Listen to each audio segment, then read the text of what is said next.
समंदर के ठीक तट पर गरीब रतन अपने परिवार के साथ रहता था।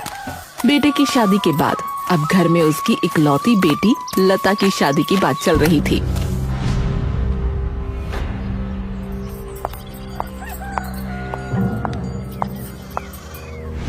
नवीन, सुनो ना, मैं तुम्हें अब और समय नहीं दे सकती। जैसे भी हो ये घर तुम्हें अलग करना ही होगा। मैं तुम्हारे उन बूढ़े माँ बाप और तुम्हारी अड़ियल बहन को बिठाकर खिला नहीं सकती। ओहो, जरा धीरे बोलो, अगर कोई सुन लेगा तो बहुत बदनामी होगी। सुनने दो, मुझे क्या फर्क पड़ता है? क्या मैंने कुछ गलत कहा है?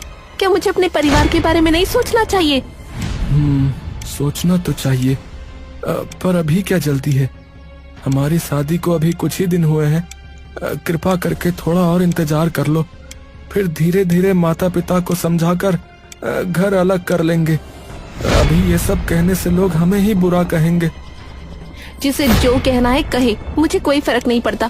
तुम मेहनत से समंदर से मछली पकड़कर घर चलाते हो। इतनी मेहनत करने के बाद भी क्या बचता है? इतने सारे लोगों को बिठाकर खिलाओगे तो हमारा अपना घर कभी नहीं बन पाएगा। अरे अरे, तुम जरा शांत हो जाओ, मैं कुछ करता हूँ ना। अगर मेरी बात नहीं मानोगे तो मैं मायके चली जाऊंगी। ये क्या कह रही हो? क्या मैंने एक बार भी कहा कि मैं तुम्हारी बात नहीं मानूंगा? बोलो, कहा मैंने? कहा तो नहीं, पर टालते टालते तुम दिनों दिन गुजार रहे हो। मैं अब और बर्दाश्त नहीं कर सकती। तुम मेहनत करके पैसा लाते हो, मैं कष्ट उठाकर खाना बनाती हूँ, और ये सब यूं ही बैठे बैठे खाते हैं। मैं इसे कब तक सहूंगी? वैसे पिताजी ने कहा है कि अगर तुम घर अलग कर लोगे तो वो तुम्हें मोटर वाली बड़ी नाव खरीद कर देंगे। तब तुम और ज्यादा मछली पकड़ पाओगे। क्या सच कह रही हो? हाँ, क्या तुम्हें लगता है कि तुम्हारे इस गरीब घर में मेरा रिश्ता कराने के लिए जब मेरे पिताजी ने झूठी बातें सुनी तो उन्हें गुस्सा नहीं आया था? लेकिन सिर्फ तुम मुझे पसंद आए इसलिए उन्होंने कुछ नहीं कहा। इसीलिए पिताजी भी चाहते हैं कि तुम जल्दी से घर अलग करके अमीर बन जाओ। ठीक है, मैं वादा करता हूँ कि तुम जो कहोगी वही करूँगा। बस मुझे थोड़ा सा और समय दो। ठीक है, तुम इतना कह रहे हो तो इसलिए मैं मान लेती हूँ, लेकिन अगर ज्यादा देर की ना तो मैं सचमुच मायके चली जाऊंगी।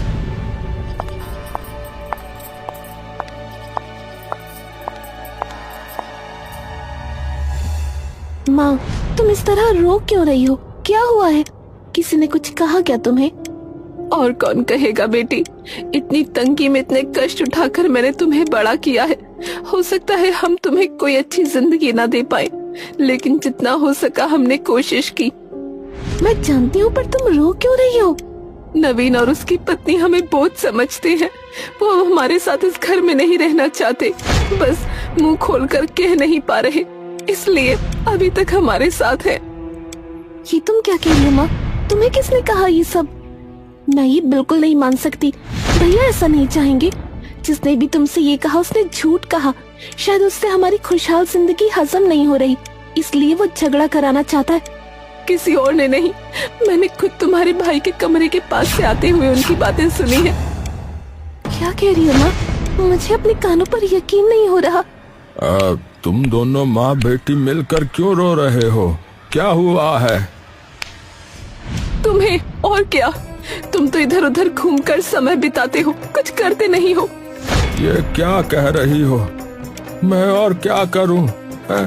मेरा बेटा कमा रहा है, घर चला रहा है, मुझे और क्या करना है भाई? बस यही तो क्या तुम्हारे बेटे का अपना परिवार नहीं है? वो अपनी कमाई हमारे लिए खर्च कर रहा है, हम उसके लिए बोझ बन गए हैं। वो हमें और नहीं खिला सकता। तभी वहाँ नवीन और मोनिका आ जाते हैं। जब सब कुछ पता चल गया है तो छिपाने का कोई फायदा नहीं।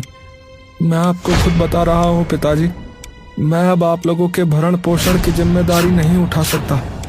आप लोग अब अपना इंतजाम खुद करो। हाँ पिताजी, वरना आप लोगों का खर्चा उठाते उठाते हमारी सारी जिंदगी ऐसे ही गुजर जाएगी। हम कभी सुख नहीं देख पाएंगे। आप तीनों बेकार लोग हैं, आपके पीछे कम खर्चा नहीं होता। वो पैसे बचाएंगे तो हमारी बहुत तरक्की होगी। शायद यही दिन देखने के लिए मैंने जिंदगी भर इतना कष्ट उठाया। शेर का डर होते हुए भी घने जंगल में घुसकर लकड़ी काट कर घर चलाया। अरे सोचा था अब थोड़ा आराम करूंगा। तुमने मुझे बहुत आराम दिया बेटा। ठीक है, तुम हमारी चिंता मत करो। देखते हैं भगवान हमें भूखा रखते हैं या नहीं। पिताजी, आप मुझसे नाराज मत होइए। जो बात होनी थी हो गई, तुम फिर से बात क्यों बढ़ा रहे हो? इन्हें अपनी तरह रहने दो। कल के खाने का इंतजाम कहाँ से होगा? अब उन्हें उसकी चिंता करनी होगी। तुम चलो।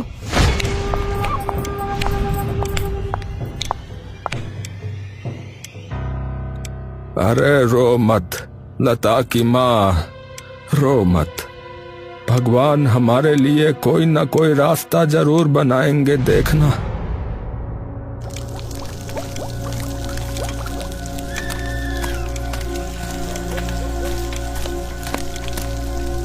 देखा, घर अलग हो गया, इसलिए आज हम मांस खा रहे हैं, वरना ढंग से एक मछली का टुकड़ा भी नसीब नहीं होता। लेकिन मुझे पिताजी, माँ और लता के लिए बहुत बुरा लग रहा है। वो लोग क्या खाएंगे? दूसरों के लिए इतना मोह रखोगे तो तुम कभी खुद चैन से नहीं रह पाओगे। तुम बहुत भले इंसान हो, इसीलिए तुम्हारी ये हालत है। अगर ज्यादा दिल उदास हो रहा है तो बोलो, सब कुछ ले जाकर उन्हें दे आती हूँ और मैं अपने मायके चली जाती हूँ। नहीं, मैं अब और कुछ नहीं कहूँगा। मुझे भूख लगी है। कितने दिनों के बाद आज मांस के साथ चावल खाऊंगा। हाँ,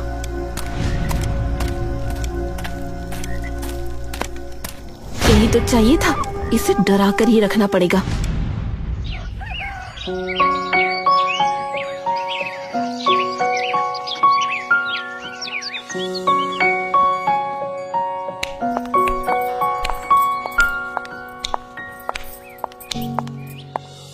अरे भाग्यवान, कुछ खाने को दोगी क्या? घर में बस कुछ पिचके हुए मुरमुरे बचे हैं।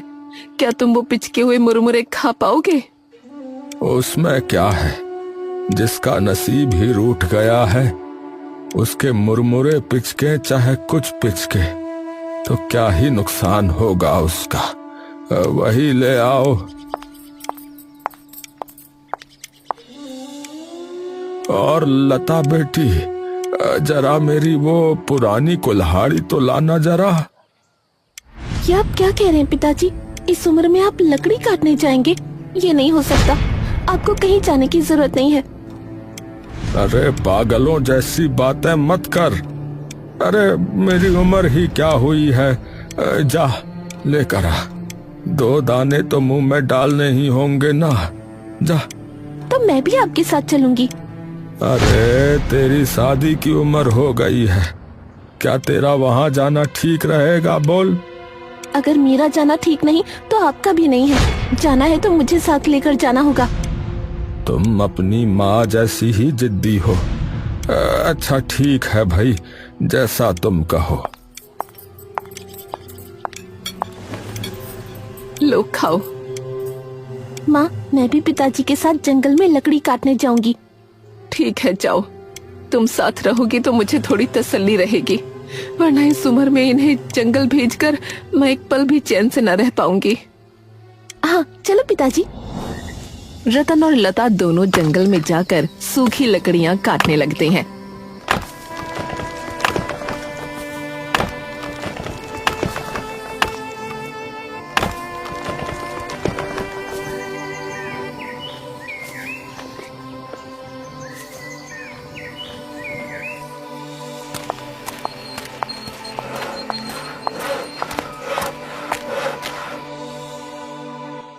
बाप बेटी दोनों सुबह से लकड़ी काटने गए हैं, अभी तक आने का कोई नामो निशान नहीं।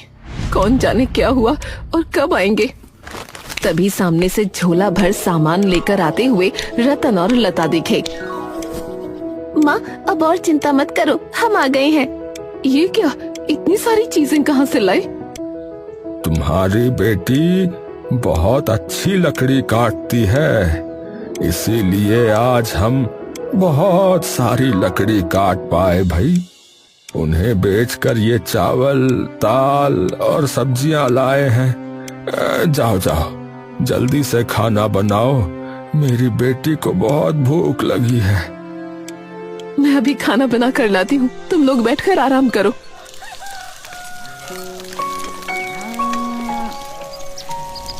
देखा, एक ही दिन में इन बूढ़े बूढ़ियों में कितना बदलाव आ गया। ये तो बैठे बैठे खाने के अलावा कुछ कर नहीं पाते थे और अब सब कर रहे हैं। अच्छा ही हुआ, मैं और ज्यादा नवीन के कान भर सकूंगी। क्या हुआ? यहाँ खड़े होकर क्या देख रही हो? तुम्हारे माता पिता का ड्रामा देख रही हूँ। ये क्या अनाप शनाप बातें कर रही हो? अनाप शनाप नहीं, देखो तो तुम्हारी माँ खाना बना रही है। तुम यहाँ चिंता में मरे जा रहे थे कि तुम्हारे माता पिता क्या खाएंगे, और वहाँ उनके लिए तो त्योहार जैसा माहौल है। इतने सालों से तुम्हारी माँ खाना नहीं बना पाती थी, मुझसे बनवाती थी, और आज देखो खुद बना रही हैं। लेकिन इन्हें चावल दाल कहाँ से मिले? कहाँ से मिलेंगे? तुम्हारे पिताजी जंगल में जाकर लकड़ी काट कर लाए, उसे बेचा और बाजार से खरीदी। अब तुम्हारे माता पिता सब कुछ कर सकते हैं, लेकिन इतने दिनों तक जानबूझकर तुम्हारी गर्दन पर बैठकर खाते रहे। अगर इतने दिन ये घर में ऐसे मदद करते तो क्या आज हमारा ये हाल होता? तुम ठीक कह रही हो, जो हुआ अच्छा ही हुआ, मैं बच गया। चलो अब घर चलो, ये जो कर रहे हैं करने दो।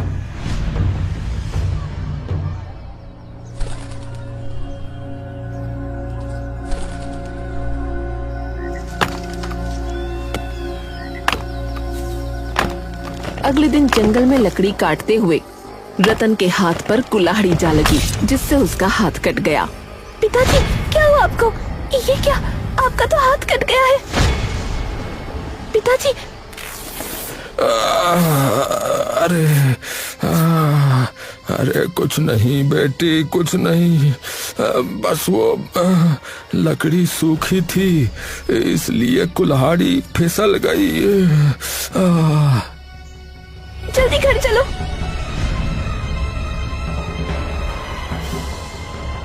ये कैसे हो गया?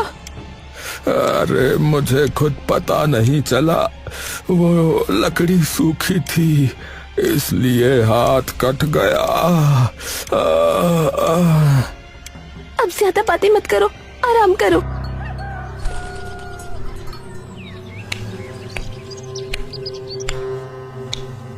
अरे बेटी, अरे तुम कुल्हाड़ी लेकर कहाँ जा रही हो बेटी? लकड़ी काटने जा रही हूँ पिताजी। अरे तुम अकेली एक लड़की होकर लकड़ी काटने जाओगी? मुझे कुछ नहीं होगा, आप चिंता मत करो। इंसान को तुम्हारे भाई जैसा बेटा ना मिले, पर तुम्हारी जैसी बेटी जरूर मिले।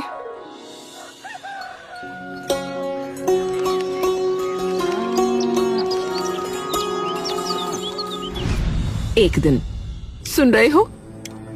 हाँ बोलो। मैं कह रही हूँ कि अब हमारी बेटी की शादी का इंतजाम करो। हमारे जीते जीते उसके भाई को उसकी कोई परवाह नहीं। हमारी तो उम्र हो गई है, अगर हमें कुछ हो गया तो इस लड़की का क्या होगा? तुमने सही कहा, आज ही एक बार जाकर बिचौलिए से बात करता हूँ। ठीक है, फिर देर मत करो।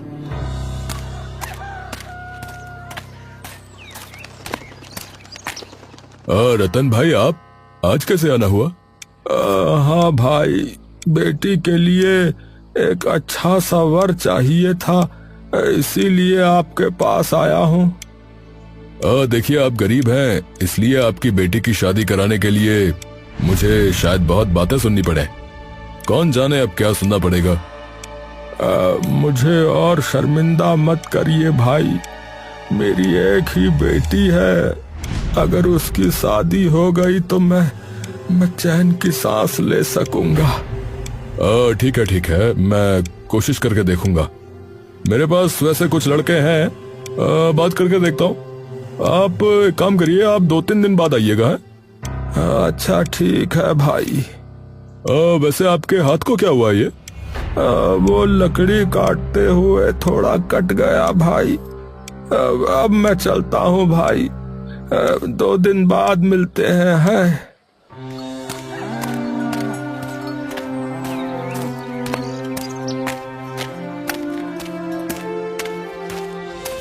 बिचौलिया जी ने क्या कहा? उन्होंने 2 दिन बाद फिर से आने को कहा है। ठीक है, चले जाना। ओए, उस लकड़ी काटने वाली लड़की की भी शादी होने वाली है क्या? उसे कौन शादी करेगा? उसकी शादी कभी नहीं होगी।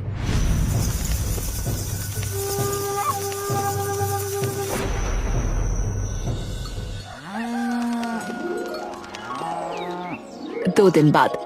2 दिन हो गए, अब जाकर बिचौलिया जी से मिलकर आओ। तुमने अच्छी बात याद दिलाई। मैं जा रहा हूँ।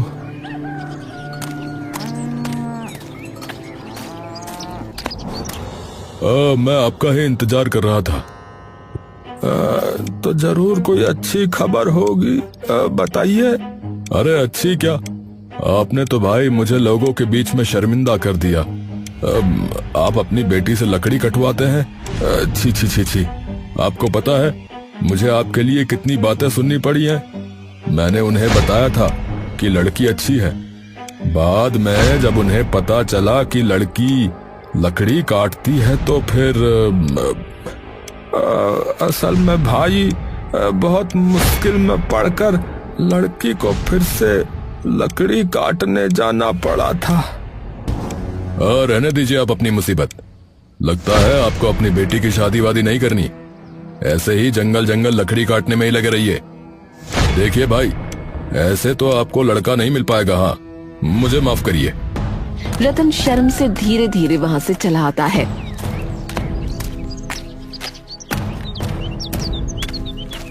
क्या हुआ? बिचौलिया जी ने क्या कहा? अपनी बेटी को यहाँ बुलाओ। इस तरह क्यों बोल रहे हो? क्या हुआ? क्या उसने कुछ किया है? अरे जो कह रहा हूँ वही करो भाई। पिताजी, आपने मुझे बुलाया? अरे कितनी बार कहा था कि लकड़ी काटने मत जा, है? तूने मेरी एक बात नहीं सुनी। आज तेरी वजह से मुझे लोगों की बातें सुननी पड़ रही हैं। अगर ऐसा चलता रहा तो कान खोल कर सुन ले, तेरी शादी फिर कभी नहीं होगी। हाँ, और सुन, अब तू लकड़ी काटने नहीं जाएगी। अगर मेरे माता पिता के मुंह में 2 निवाले डालने के लिए मुझे शादी किए बिना ही रहना पड़े तो मैं वो भी करूंगी। मैं लकड़ी काटना बंद नहीं करूंगी। भगवान, कितनी जिद्दी है। अरे मैना, अरे अपनी बेटी को समझाओ।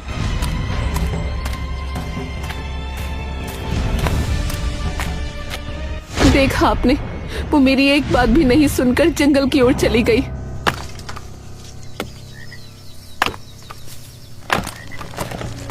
तभी जंगल में साहूकार का बेटा लता को देखता है। अरे, ये लड़की देखने में कितनी सुंदर है, लेकिन इस तरह क्यों रो रही है ये? मैं जाकर पूछता हूँ। अरे सुनो, तुम इस जंगल के बीच में अकेली यहाँ पर रो क्यों रही हो? और लड़की होकर लकड़ी क्यों काट रही हो तुम? आप कौन हैं?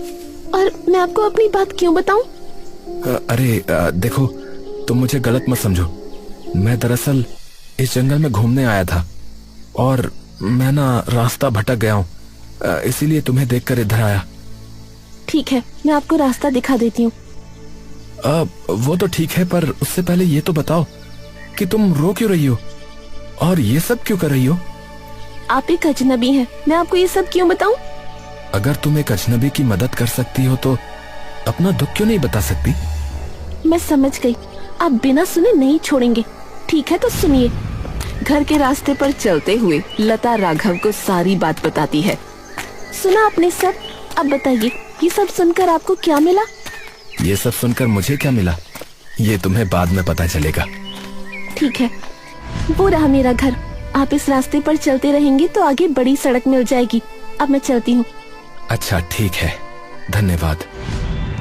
साहूकार के घर पर। मैं इस गांव का साहूकार हूँ और तू मेरा बेटा होकर एक लकड़ी काटकर खाने वाली लड़की से शादी करेगा? अरे क्या यही सब सीखने के लिए मैंने तुझे शहर भेजा था? है? मैंने यूं ही पैसे खर्च कर दिए। आपने क्या किया क्या नहीं वो तो आप ही जानिए पिताजी, लेकिन मैं उस लड़की के अलावा अब किसी और से शादी नहीं करूंगा। ये मेरा आखिरी फैसला है। पागल मत बन बेटा, मैंने तेरे लिए बहुत सुंदर लड़की ढूंढ रखी है। देखिए माँ, अगर मैं शादी करूंगा तो उसी से करूंगा, और अगर आप लोग नहीं मानते हैं तो ठीक है, मैं उससे शादी करके शहर चला जाऊंगा और फिर कभी आपके पास नहीं आऊंगा। हाँ ठीक है, उसी से तेरी शादी होगी। हम अपने बेटे को नहीं खोना चाहते, लेकिन याद रखना हम उस लड़की को कभी भी दिल से नहीं अपनाएंगे। इसके बाद राघव और लता की शादी हो जाती है।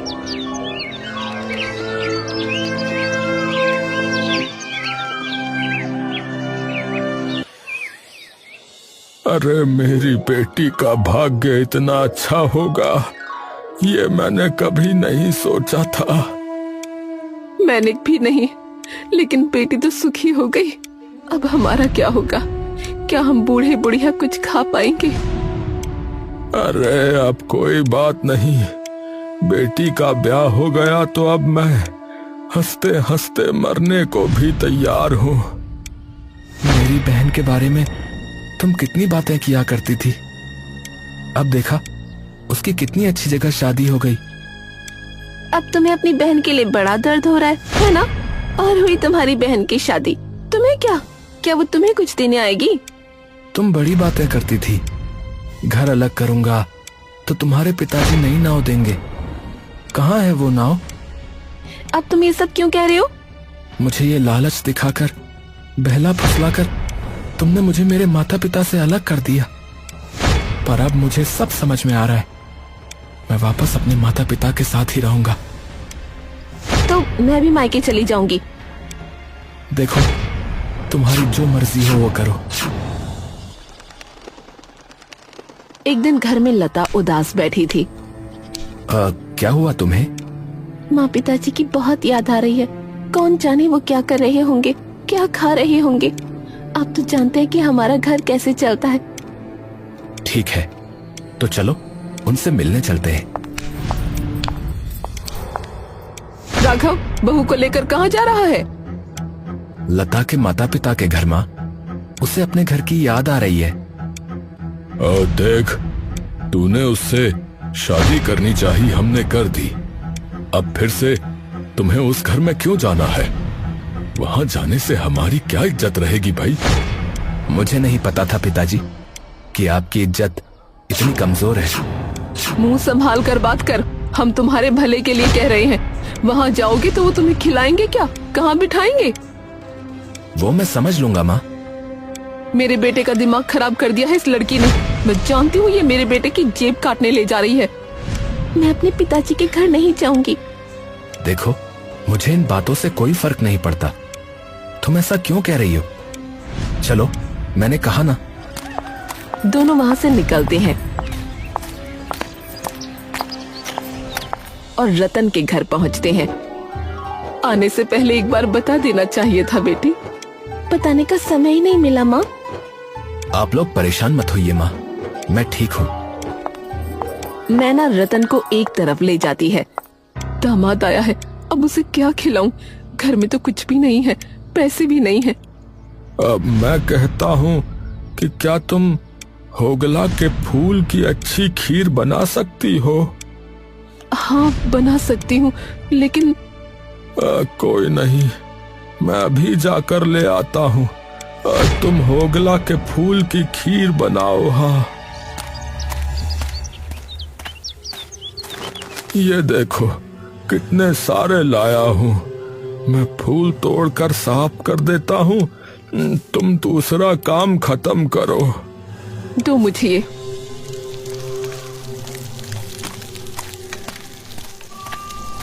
माँ, आप ये सब क्यों कर रही हो? इन्होंने तो कहा था कि कुछ नहीं करना है। कहने से क्या होता है बेटी, बस मेरी खीर बन गई है, चलो तुम्हें खिलाती हूँ। बेटा ये लो खीर खाओ। अरे, खीर पीले रंग की भी होती है? ये दरअसल होगला के फूल की खीर है। बचपन में माँ हमें बनाकर खिलाती थी। ये बहुत स्वादिष्ट होती है, आप एक बार खाकर तो देखिए। अरे सचमुच ये तो बहुत स्वादिष्ट है और एक बहुत ही अजीब व्यंजन है।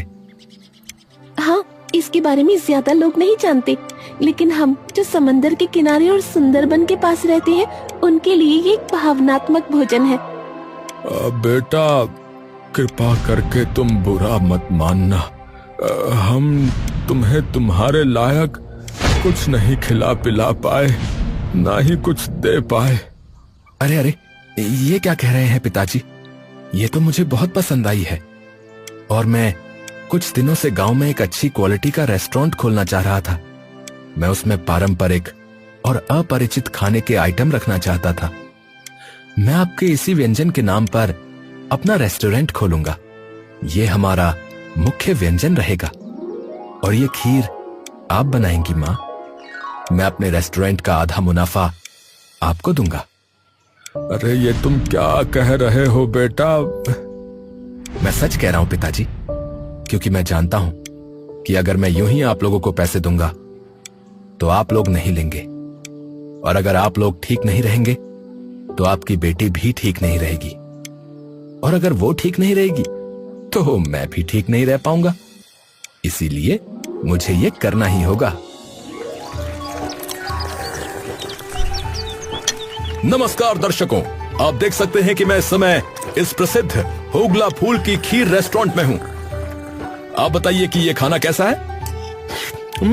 अरे भैया, मैंने ऐसी चीज कभी नहीं खाई, बता रहा हूँ। एक शब्द में कहूँ तो असाधारण। हाँ भैया, आहा। मुझे तो पता ही नहीं था कि होगला के फूल की भी खीर बन सकती है भैया। अरे बहुत उत्तम, अति उत्तम बल्कि।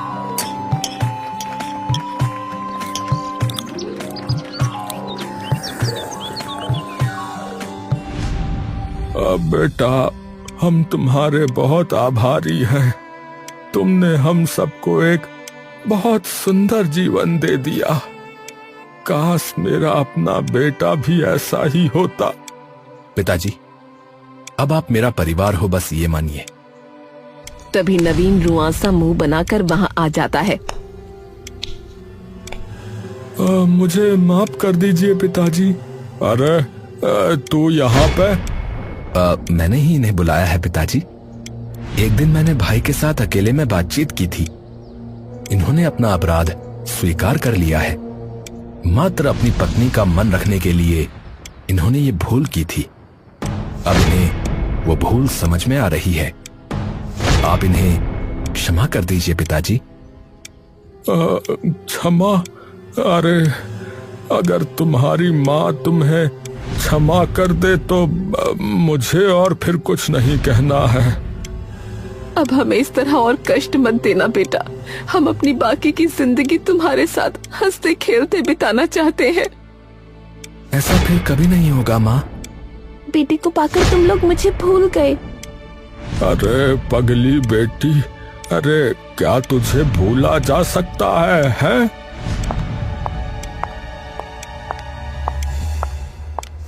मैं भी आई हूँ पिताजी, कृपा करके मुझे माफ कर दीजिए। जब अब सब ठीक हो गया है तो तुम्हें और दूर क्यों रखेंगे? आओ बेटी। अब से माता पिता प्रसन्न रहेंगे तो मेरी पत्नी भी प्रसन्न रहेगी, और उस खुशी में मैं भी खुश रहूंगा।